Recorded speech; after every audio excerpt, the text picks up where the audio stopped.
As Michigan's most powerful and influential voice for business, the Michigan Chamber of Commerce stands ready to serve you.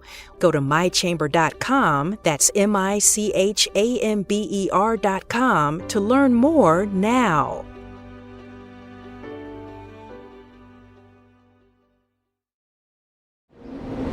I am downtown and I'm looking up at the Hudson's building. I don't know how many stories this is. It's pretty tall from here, at least 10 floors, but I'm not sure how much more. This is historic ground in Detroit. The iconic J.L. Hudson department store occupied this space on Woodward between Grand River and Gratiot Avenues for more than 90 years. The Big Store, as it was called, fostered tons of memories for locals like Alicia Baker. It's like a historical thing. I used to come here all the time for Christmas when it was Hudson's. Now, what was that floor that had all the toys on it? In 1998, 15 years after it closed, the Hudson building was demolished in a big spectacle that coated the city in dust. But these days, businessman Dan Gilbert owns the property, and what's under construction there has people both excited and apprehensive, especially since the billionaire's real estate firm this month asked for additional tax breaks on the project. It'd be a good opportunity for people, especially working downtown. Mm-hmm. It's a new place. Something that's being on the inner city instead of having to drive on the outskirts for things, so I thought that was great. I got mixed emotions. If it's shops and mall and will we be able to afford things in this shop, in this mall? Just a regular folks. I'm not supportive of the development in general. I believe that there's been far too much taxpayer money that's gone towards it. After already receiving tax breaks around when the project first broke ground about 5 years ago, Bedrock approached the city council again a couple weeks back. This time the ask was for $60 million of additional tax abatements. Now it's up to the council to decide if Gilbert should get a break. It's a huge development. I mean, I would love to see it finished and not have it not finished, because that would be a huge eyesore. The market is there to support it. They don't need to build it on the backs of taxpayers. On this episode, we're talking about why a billionaire would ask for a helping hand, what a denial could mean for the future of the J.L. Hudson site, and how it all impacts Detroiters. My name is Kerry Jr. II, and this is On the Line.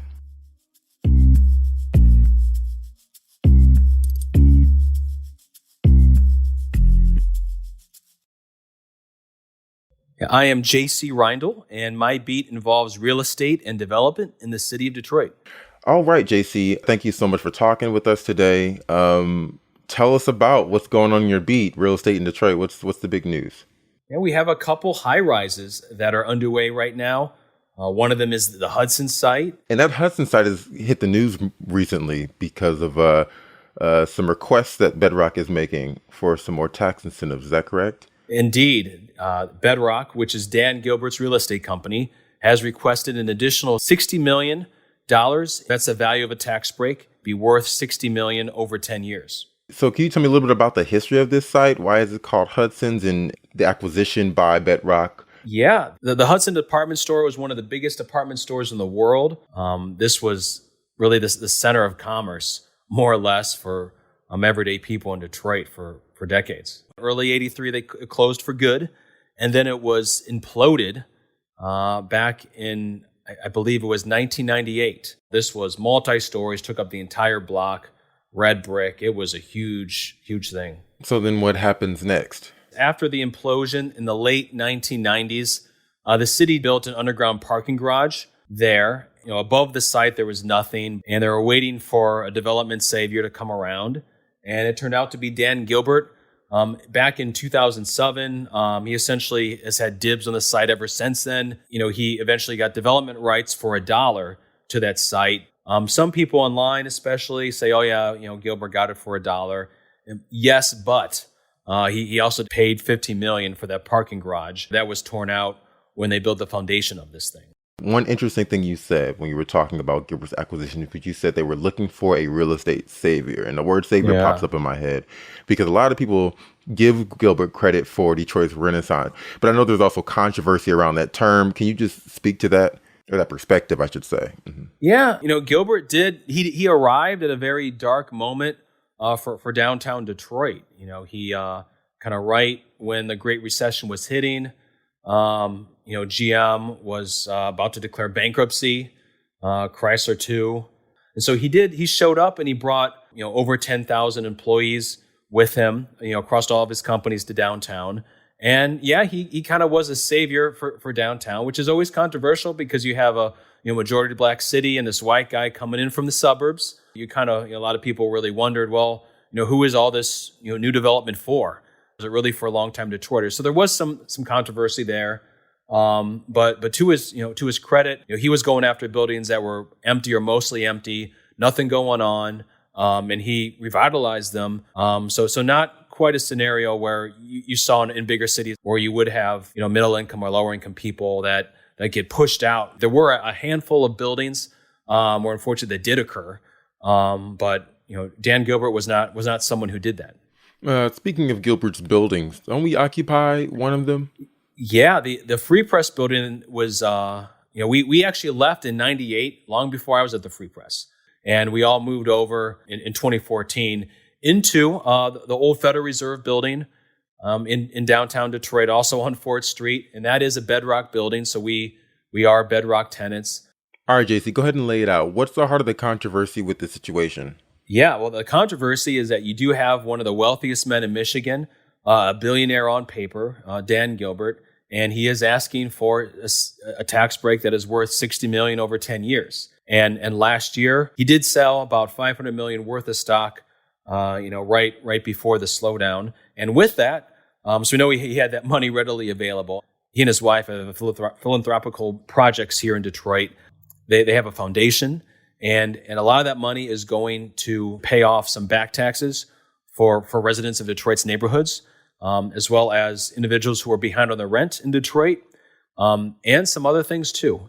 But I think some of the controversy is that people know this guy is a lot of money, but yet he is there with hat in hand for a $60 million tax break. So people are scratching their heads and wondering why is this really necessary? Why the city would give this to him. Can you just talk about the initial plan for the site? Yeah, way back when they broke ground in December 2017, and I was there. It was a very cold day that December. Everyone's feet was really frigid in that little tent we were in. It was going to be 2 buildings. It still is. One of them will be an office / events building, and it's 12 stories, but pretty wide. And then right next door is going to be a very tall but much slenderer residential and hotel building. It's going to be 49 stories, around 685 feet. Both of them are underway. The tower still has a long ways to go. I believe they have topped out, the squatter office / event space building. So what was the original cost of these buildings together? Originally, the number that was put out there was $909 million.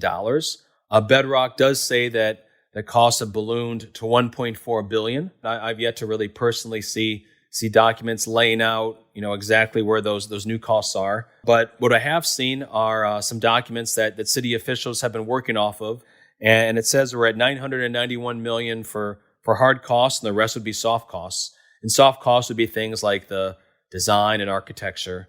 It's a big jump, but those are the numbers that Bedrock has put forth. And then in terms of the timeline of this project, is it on schedule? Has it been delayed? Yeah, the Hudson site project is about 2 years behind at this point. It was going to be finished around, I think, late this year. And now they're looking at late 2024, I believe.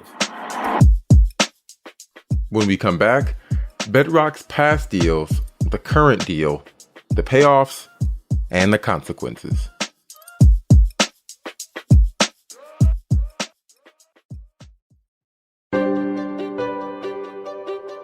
As Michigan's leading statewide business advocacy organization, the Michigan Chamber of Commerce is on the job every day standing up for job providers in the legislative, political, and legal arenas. We are the unified voice of thousands of members who employ over 1 million Michiganders. We work with trade associations and local chambers of commerce of every size and kind in all 83 counties of the state. We know business in Michigan. Learn more today about how we can protect, connect, and strengthen your business. Whether that's advocating on your behalf at the Capitol, helping meet your informational, training, and networking needs, or boosting your bottom line visibility and voice, we're on the job for you. Make My Chamber your chamber. Go to mychamber.com, that's MICHAMBER.com, to learn more now.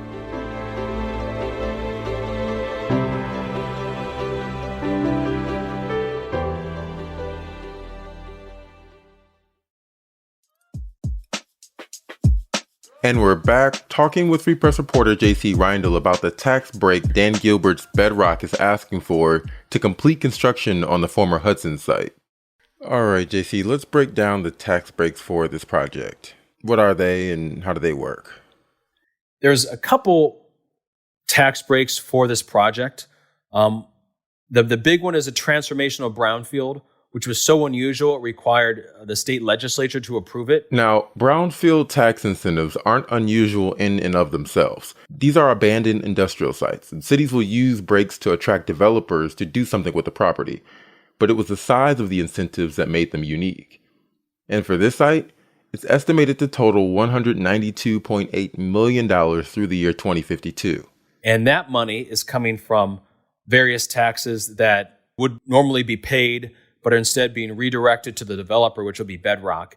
And those include things like the wages, the income taxes for construction workers, some of the taxes on construction materials, as well as taxes, I believe income taxes for the residents who will live in the tower. And then what's the difference between the initial tax break, the brownfield one you talked about, and then this current one? And the second piece, these are property taxes for the $60 million tax break they want, which is something different from the transformational. And this would be a property tax abatement.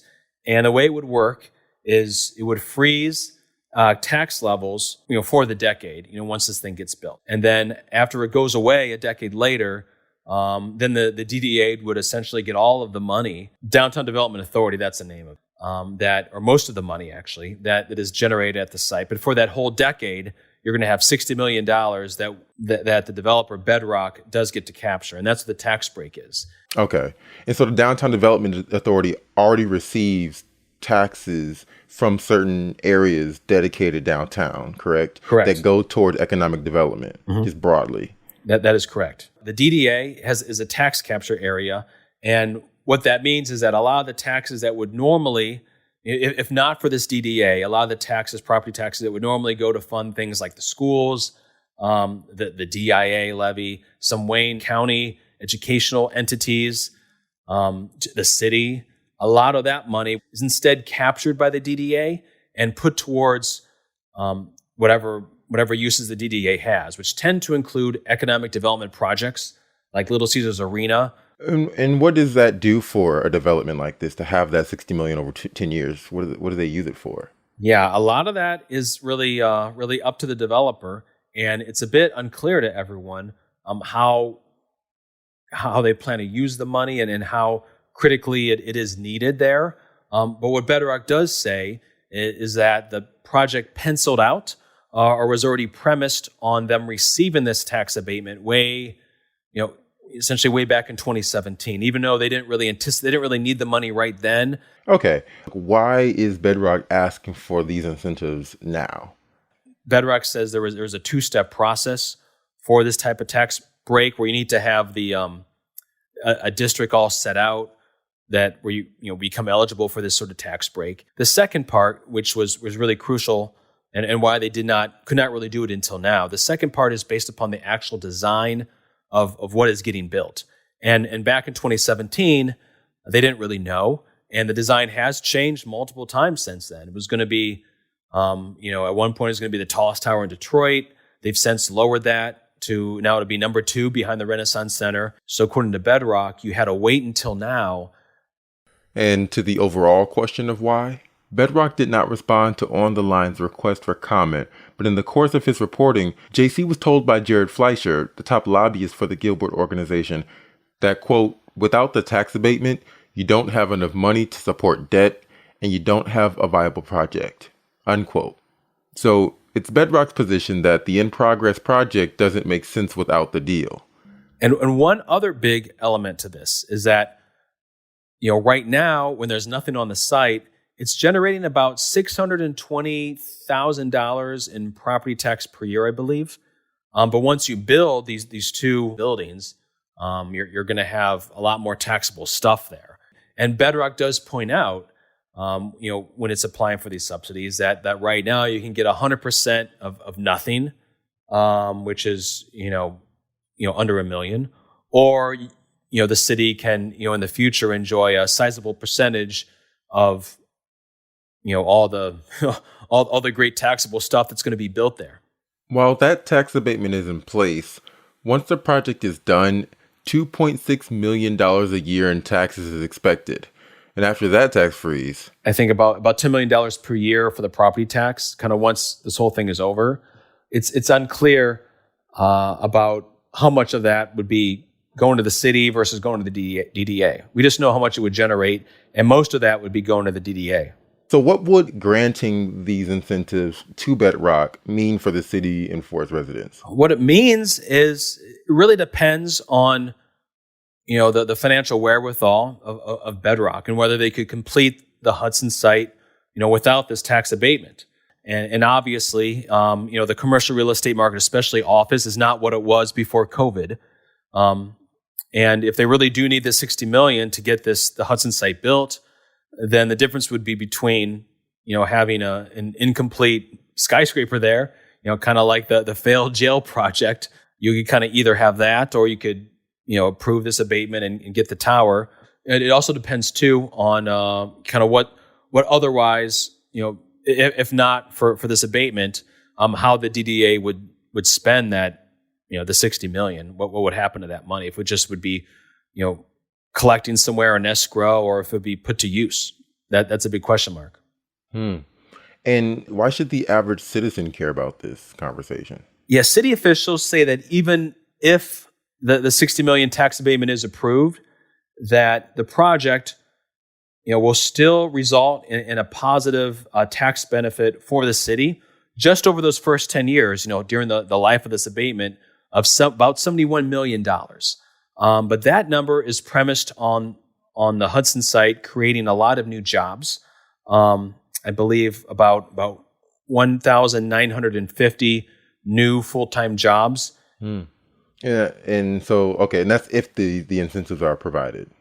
Correct. The bottom line benefit for the city would still be $71 million, according to the city's numbers, but that is still dependent upon it creating roughly 1,950 new full-time jobs. And economists say that what's important there is that you don't just have musical chairs and reshuffling where you have a company in Southfield that wants to come to Detroit, or even in like what happened with the Renaissance Center when that first opened. You had a lot of older office buildings kind of suffered for a decade plus. Everyone wanted to be into the fancy new building on the waterfront, the Renaissance Center. Okay, so what are the next steps in this process? Right now, we're just waiting for City Council to act on the $60 million tax abatement. Last week, they were supposed to vote, but council members decided to wait a week and really look at the issues a little bit closer. On Tuesday, council decided to wait one more week. And what have council members had to say about the tax break request? Yeah, some council members have said they're going to vote no, kind of based upon the optics of, a billionaire asking for money in a city, was not too long ago in bankruptcy and things of that nature. From what I hear from our City Hall reporter, I think council is leaning towards approving the tax abatement, mainly for those reasons that, you are giving a tax break to a billionaire on paper, but you could either get 100% of something very little, or a sizable percentage of something that is going to be really, really great and new and grand on this Hudson site. It should be noted that 5 city council members who will vote on the matter got major campaign contributions from a Gilbert-funded political action committee. One who spoke with the Free Press said it won't impact their vote, however. Outside of the council, what voices are in support and opposed to these incentives? there's been some activist voices that are not in favor of the deal. I believe the business community is in favor of the deal. Tax abatements are very common in Detroit for any new development. They're not making any special exception here for just Dan Gilbert. Developers say that they need those in order to make the numbers work in Detroit because we're not like Chicago or New York that could command high rents from the occupants of these buildings. But the construction costs are roughly comparable. And so you need something to fill that gap. Do the numbers typically align with the initial proposal? I'm just curious because I feel like there is concern from people about like whether or not this will pay off for the city. And my question is just like, is that justifiable because of anything previously that they may have seen where those numbers didn't come out the way that it was initially proposed? Yeah, I can't think of any examples where Bedrock has provided numbers that never came out or really never came to be. Though I will say that in this case, it seems like it might be a high bar, to achieve, 1,950 new full-time jobs at the Hudson site and not just shuffled around people, but net new jobs there and people coming into the city. That does seem like a high bar to fulfill. Hopefully it happens. Yeah, that sounds like an interesting thing to look at moving forward. Well, JC, I thank you so much for taking the time to speak with me. Well, thank you for having me.